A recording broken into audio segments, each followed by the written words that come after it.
Alushan mga kamamshi and everyone. So, happy Sunday po sa ating lahat. And today, quick ulam po ito mga kamamshi. So, ayan, manok tayo.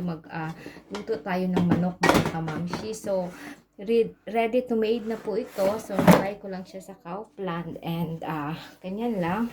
So, less oil yung ating ganap for today's mga kamamshi.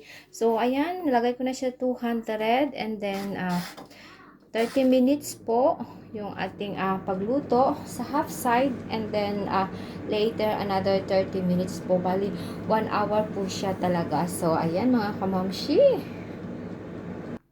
So ayan mga kamamshi, 30 minutes is done na. So ayan na pag 30 minutes. So baliktarin natin and then 30 minutes ulit.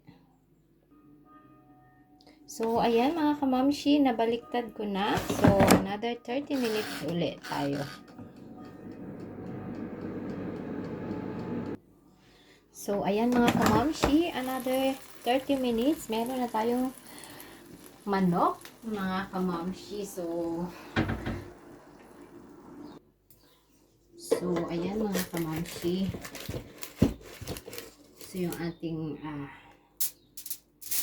air fry na manok. So, ayan, di ba?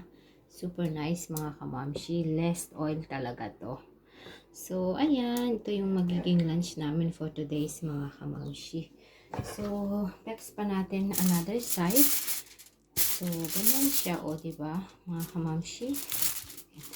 Itong side yan. So, ayan.